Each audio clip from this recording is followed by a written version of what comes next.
1, 2, 3, come on.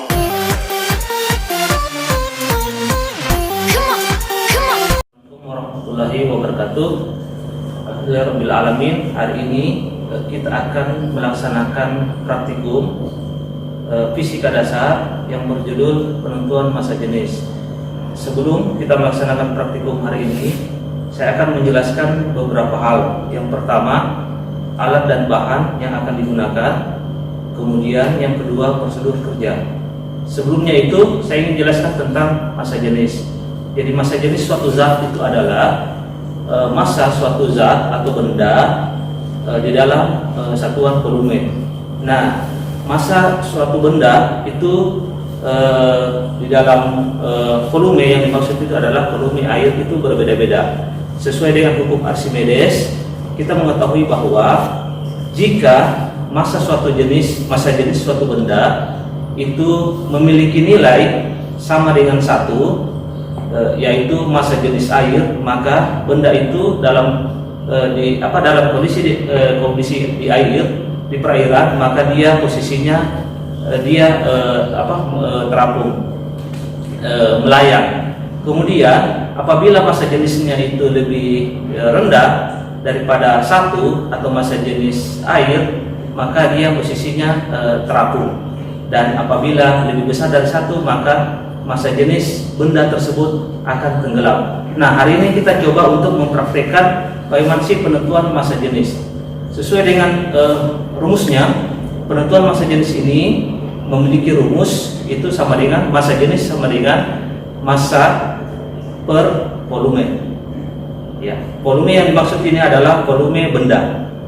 Nah, seperti kita ketahui bahwa benda itu memiliki volume. Volumenya itu tergantung dari benda yang akan kita ketahui. Ya, dalam praktikum kali ini benda yang akan kita gunakan itu adalah kelereng. Ya, kelereng. Jadi kita mencari volume dari kelereng ini berdasarkan rumus volume mencari bola, yaitu 4/3 D kali 2/R pangkat 3. Tetapi apabila suatu benda atau benda tersebut kita tidak tahu volumenya, maka kita dapat melakukan percobaan yang akan kita lakukan sebentar. Bagaimana caranya? Saya jelaskan dulu tentang bahan-bahannya. Bahan-bahannya yang kita gunakan itu adalah, yang pertama itu adalah kelereng. Ya, kelereng. Jadi benda ini berbentuk bulat, kelereng. Ini bisa kita ketahui dia punya volume dengan memasukkan ke dalam rumus volume bola, tetapi bisa juga kita tahu kita melakukan percobaan kali ini dengan memasukkan ke dalam gelas ukur. Nah, yang kedua alat yang digunakan itu adalah mikrometer. Sebentar saya akan jelaskan bagaimana cara untuk menggunakan mikrometer sekrup ini. Jadi mikrometer ini itu adalah alat yang digunakan untuk mengukur benda-benda yang bentuknya bulat seperti kelereng ini. Yang ketiga, alat yang kita gunakan itu adalah gelas ukur. Gelas ukur ini yang kebetulan hari ini yang saya gunakan itu adalah gelas ukur dengan volume 50 mili. Ya. Selanjutnya itu ada gunting, kemudian ada selotip, dan ada tali nanti akan kita gunakan untuk mengikat bola ini, kelereng ini, sehingga dia mudah untuk kita ambil apabila kita masukkan ke dalam gelas ukur ini. Ya. Pertama-tama itu alat dan bahan. Nah, bagaimana cara melakukan percobaannya ini? Kita tahu bahwa rumus untuk mengetahui massa jenis suatu bola atau benda ini itu adalah massa dibagi volume. Ya, volumenya bisa kita cari dengan menggunakan rumus biasa, tetapi bisa juga kita gunakan bantuan alat ini. Nah, sekarang kita coba untuk mencari volume berdasarkan alat ini. Bagaimana caranya? Pertama-tama kita masukkan dulu aquades. Jadi ini adalah air, ya, air yang berisi botol seperti yang berisi Aquades, kita masukkan dulu.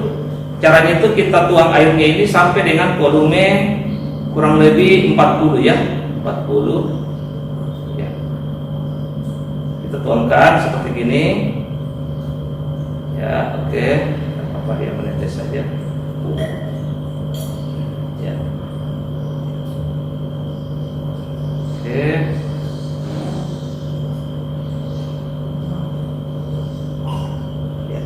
Nah, ini volume air ini itu adalah 40 ml.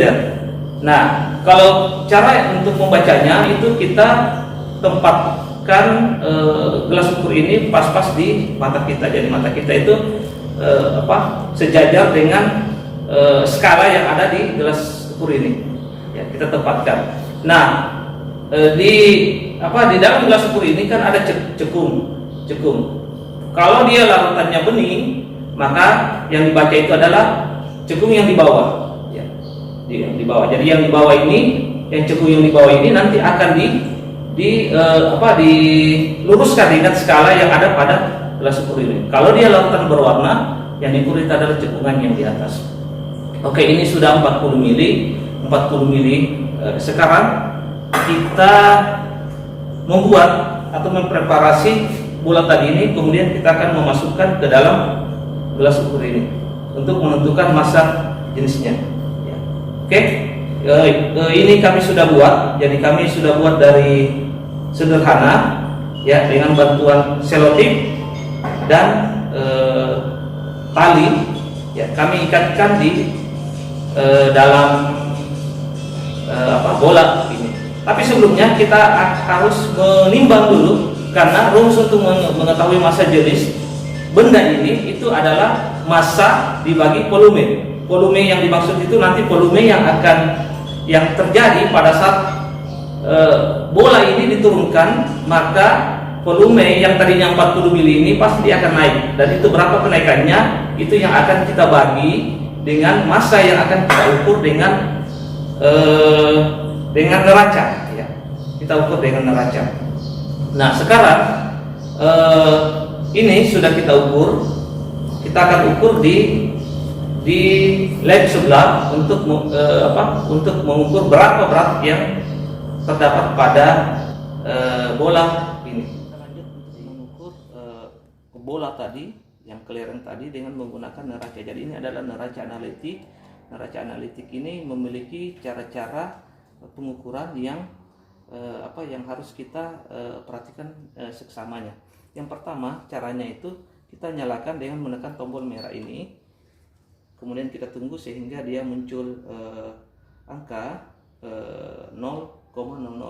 Nah, 0,00 ini itu yang maksudnya adalah angka 0 di belakang koma. Jadi khusus untuk neraca ini dia memiliki ketelitian sampai dengan 3 angka di belakang koma. Nah, sekarang bagaimana cara mengukur benda ini?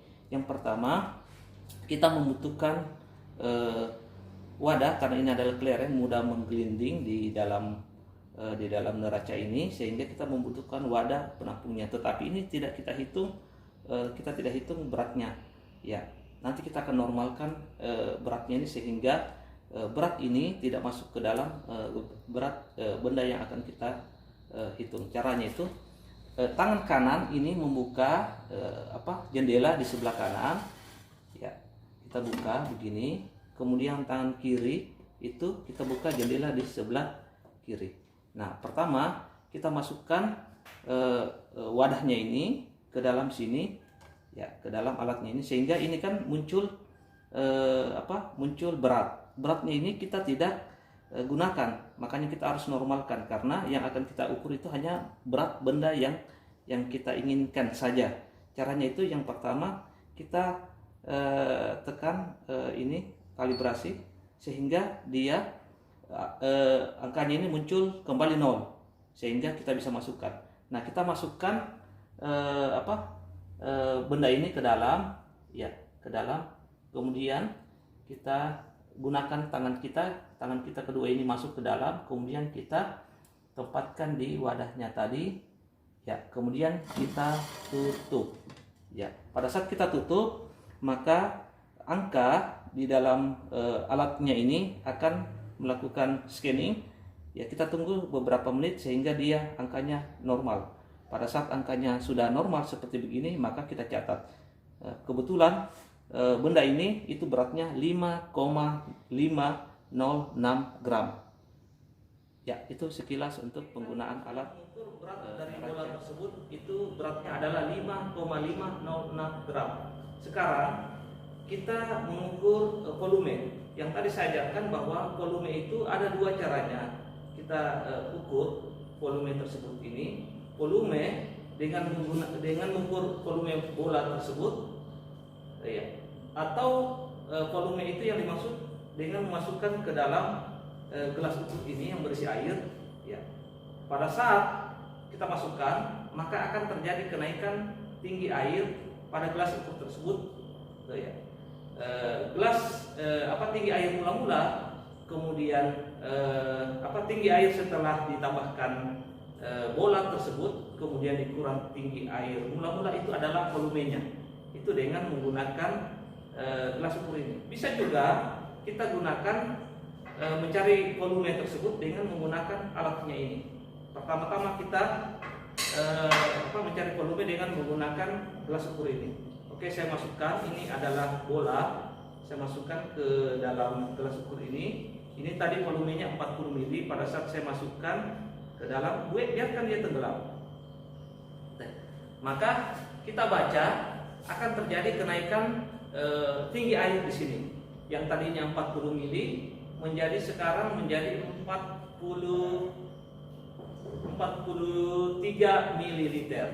43 ml berarti ada kenaikan sekitar 3 ml pada saat bola tersebut itu diturunkan ke bawah. Nah, 3 ml inilah yang kita masukkan ke dalam rumus khusus untuk volume dengan menggunakan gelas ukur tersebut.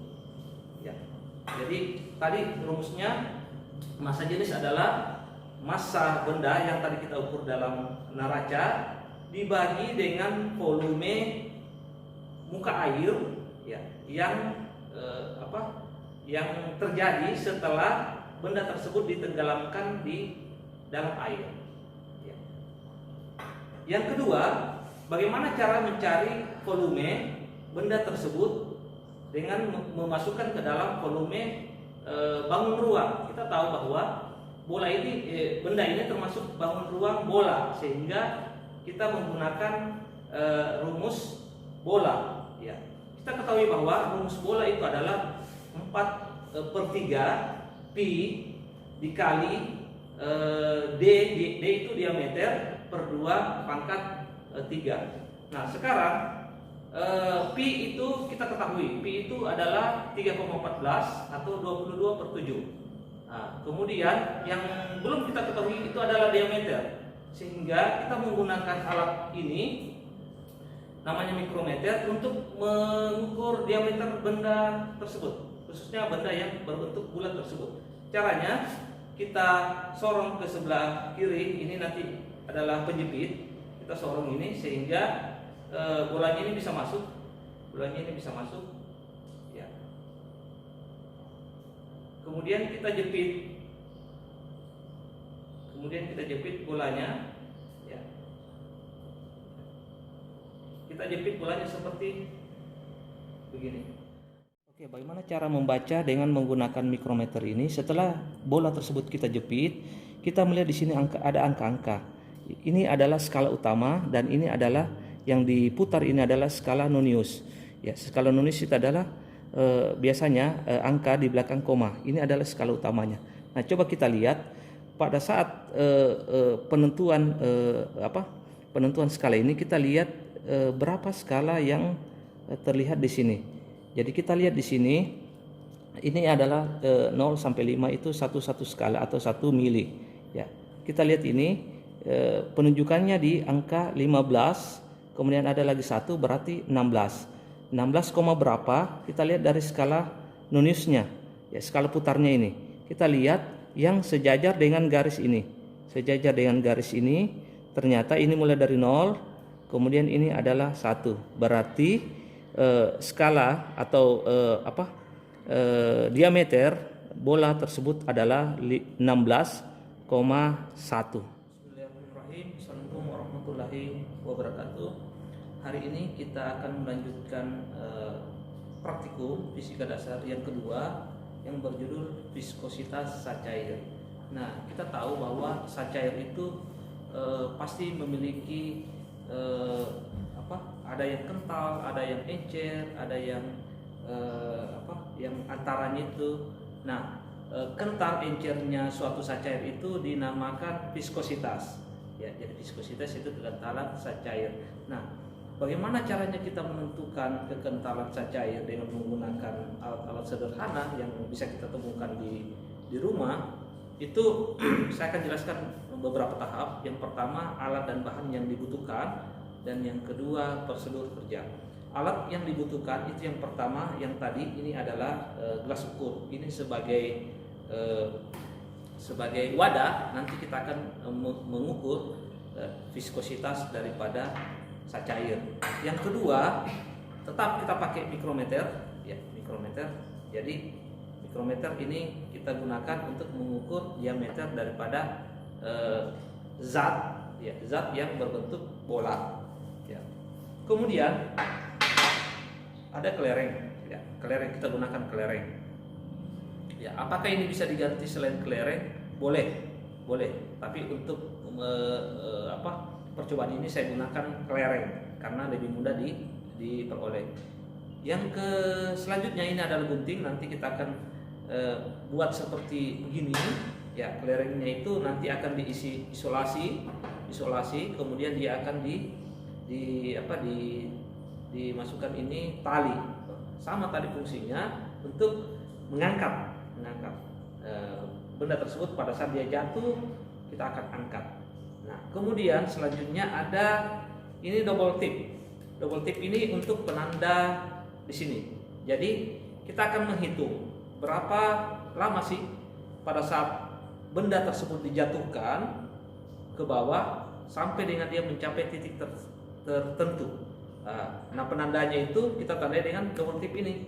Nah, kemudian ini adalah HP. Tapi HP ini kita gunakan fasilitas aplikasi di dalamnya itu hanya stopwatch untuk menghitung waktunya. Kita gunakan stopwatch. Ya. Selanjutnya mistar, ya, mistar atau penggaris, ya, penggaris yang kita akan gunakan. Nah, bagaimana langkah-langkah yang kita gunakan? Saya ingin jelaskan dulu tentang prinsip mengukur viskositas. Nah, viskositas zat cair itu berpedoman pada hukum Stokes. Ya, hukum Stokes itu dia memiliki beberapa gaya yang berpengaruh di dalamnya. Yang pertama itu adalah berat benda. Jadi pada saat benda tersebut dijatuhkan, maka dia akan memiliki gaya ke bawah. Nah, yang kedua, gaya ke atas. Gaya ke atas itu adalah hambatan yang diberikan oleh zat cair ini. Kebetulan bahan yang kita gunakan itu adalah minyak goreng merek Sania. Ya. Yang ketiga itu adalah gaya terapung. Ya, gaya terapung yang diberikan oleh massa jenis daripada benda tersebut. Nah, hukum Stokes itu dimasukkan ke dalam persamaan untuk menghitung viskositas. Persamaannya itu begini. Persamaannya itu berbunyi itu adalah 2 kali R kuadrat. R kuadrat itu adalah jari-jari benda ini. Ya, benda ini jari-jarinya. Ya. Kemudian dikali massa jenis bola ini dikurang massa jenis ini minyak goreng dikali gravitasi, kemudian dikali waktu, kemudian dibagi 9 dan dikali jarak nantinya akan kita tentukan titik awal dan titik akhir pada saat kita memulai stopwatch. Nah, saya ulang, rumusnya itu adalah 2R kuadrat dikali rho bola dikali rho minyak goreng dikali gravitasi dikali waktu dibagi 9 dan dikali jarak tadi atau S. Nah, semuanya itu sudah kita ketahui kecuali waktunya, sehingga di sini kita tentukan dulu. Yang pertama, kita masukkan cairan ini ke dalam gelas ukur ini. Kita masukkan seperti ini. Ini saya sudah masukkan seperti gini. Ya, ini cairannya kita masukkan sebanyak 50 ml ya, mililiter. Yang kedua, kita tentukan jaraknya. Jaraknya itu sembarang saja kita mulai khususnya untuk saya, karena saya sukanya yang di atas, maka saya berikan awalnya itu titik awal itu yang di sini, titik awalnya, titik. Kemudian titik akhirnya di sini. Kemudian kita ukur berapa jaraknya dengan menggunakan mistar. Oke, saya ukur, kita tetapkan dulu.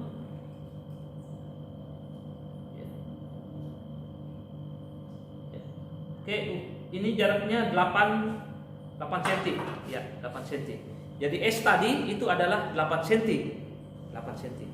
Nah, coba kita lihat di rumusnya tadi, kita ulang lagi di rumusnya. Rumusnya ini kan 2R kuadrat dikali rho bola dikurang rho minyak goreng dikali G dikali gravitasi dikali waktu dibagi 9 dan dikali jarak ini tadi.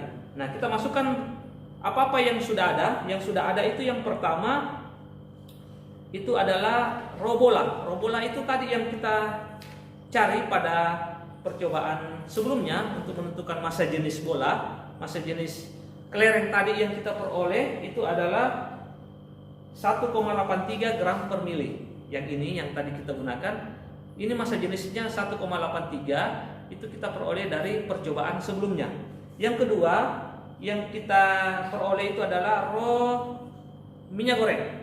Rho minyak goreng ini kita bisa peroleh di internet, silakan googling saja ya. Tetapi bisa saya sampaikan bahwa rho atau massa jenis minyak goreng ini adalah 0,92 gram per mililiter. Jadi kita catat 0,92 gram per mililiter. Otomatis memang massa jenis ini itu lebih rendah daripada 1, sehingga pada saat dia dituang ke dalam air itu dia pada posisi terapung di atas permukaan air. Nah, selanjutnya apalagi yang kita ketahui, yaitu yang gravitasi. Gravitasi ini tetapannya itu 9,8 meter per second.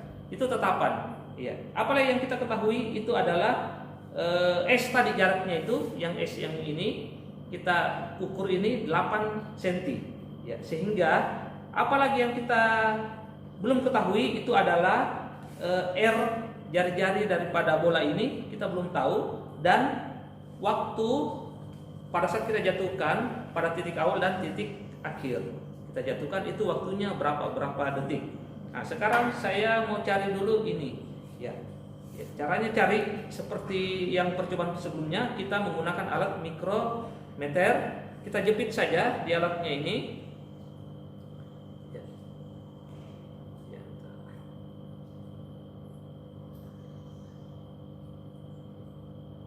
Oke, kita jepit saja.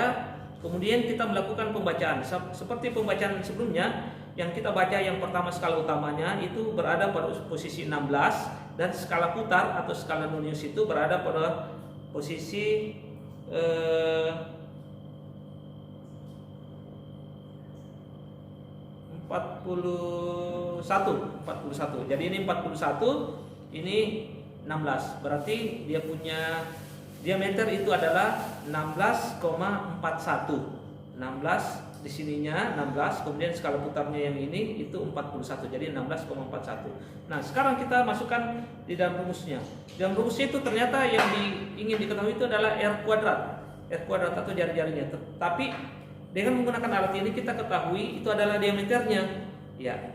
Bagaimana mencari R? R itu jari-jari benda tersebut itu adalah diameter dibagi 2. Jadi tadi kita ketahui 16,41 itu kemudian kita bagi 2. Itu untuk mengetahui jari-jarinya. Nah, semua kita sudah ketahui, tinggal kita ketahui itu adalah nilai T-nya. T-nya itu kita harus lakukan percobaan yang akan kita lakukan sebentar untuk menentukan T-nya. Ya, caranya yaitu yang pertama kita bingkai dulu ini kelerengnya, kita buat modelkan seperti begini, jadi selotip ini digulungkan ke dalam kelereng, kemudian kita kita ikatkan juga tali. Nah, jadi prinsipnya begini. Pada saat kita masukkan di sini titik awal kita masukkan di sini. Kemudian ya, pengamat itu harus mengamati ya, ini kan kita masukkan di sini titik awal, kemudian kita lepaskan tangannya, kita lepaskan. Kemudian pengamatnya itu harus mengamati benda ini jatuh pada titik akhir itu berapa detik, sehingga dia harus menggunakan stopwatch. Jadi pada saat ini belum stopwatchnya dinyalakan, silakan dinyalakan dulu. Stopwatchnya ini nanti dinyalakan, kita lepas ini, kemudian dia jatuhnya ini pada saat kapan, kemudian kita matikan stopwatchnya ini, karena ini memang agak cepat, sehingga yang memegang ini dengan menggunakan stopwatch ini harus satu orang, tidak boleh lebih dari 2 orang, karena ini yang dia nanti akan lepaskan, kemudian dia akan mulai di sini. Jadi tangannya itu seperti gini, tangan kirinya itu dia memegang ini talinya ini, kemudian tangan kanannya dia memegang stopwatch yang berada di HP. Saya coba peragakan. Jadi ini gini, siap tangan saya. Pada saat saya mulai, oke, mulai. Kemudian stopwatch berhenti, iya berhenti. Ya, hasilnya itu 1,47 detik. Ya, 1,47 detik. Nah, sesuai dengan kebiasaan kita, percobaannya itu diulang 3 kali. Jadi kita ulang 3 kali begini, 3 kali, sama caranya. Pada saat titik awal, kemudian kita jatuhkan lagi, kemudian pada saat dia sudah melewati ini, titik sampai ke sini, kemudian kita matikan stopwatch. Itu kita ulang 3 kali untuk menentukan waktunya dengan prinsip 3 kali ulangan. Ya. Nah, bagaimana caranya kalau 3 kali ulangan? 3 kali ulangan itu kita jumlahkan ketiga waktu tersebut, kemudian kita bagi dengan 3, itulah waktu yang akan kita masukkan ke dalam rumus. Ya, oke, sekarang kita sudah melakukan tadi percobaan dengan 3 kali ulangan. Kita peroleh waktu tempuh bola tersebut, dia jatuh di titik 1 ke titik lainnya itu sebanyak 3 kali, kemudian kita bagi 3, itu waktunya adalah 2 menit 52 detik. Sekarang semua data-data ini kita masukkan ke dalam rumus viskositas. Rumusnya lagi, saya ulang lagi, rumusnya itu 2R kuadrat dikali rho kelereng ini, kemudian dikurang rho minyak goreng dikali gravitasi, kemudian dikali waktu dibagi 9, kemudian dikali dengan jarak antara titik 1 dengan titik awal dan titik akhir. Nah, kita masukkan. Jadi rho viskositas zat cair ini, viskositas minyak goreng ini adalah 2 dikali jari-jarinya itu 6 jari-jarinya 16,4 itu dibagi 2, kemudian kita kuadratkan itu 67,24, jadi 2 dikali 67,24, kemudian dikali rho bola itu 2,34, kemudian kita kurang massa jenis minyak goreng ini itu 0,92, hasilnya 0,91. Jadi 2 dikali 67,24 dikali 0,91 dikali 9,8 gravitasi bumi 9,8 dikali waktu rata-ratanya ini yaitu 2 menit 52 detik, kemudian dibagi 9, kemudian dikali waktu tempuhnya itu 8 cm. Jadi hasil akhir yang kita peroleh berdasarkan perhitungan itu adalah viskositas untuk minyak goreng merek Shania ini yang kita jadikan sampel minyak goreng ini, itu adalah viskositasnya 26,80 viskositas. 26,80 viskositas, dan ini menurut standar ini sudah layak untuk kekentalannya cukup untuk diedarkan atau diperjualbelikan di masyarakat. Oke, demikian percobaan kita kali ini. Mudah-mudahan mahasiswa dapat melakukan hal tersebut di rumah, dan mudah-mudahan ini ada manfaatnya untuk kita semua. Billahi taufiq wal hidayah. Wassalamualaikum warahmatullahi wabarakatuh.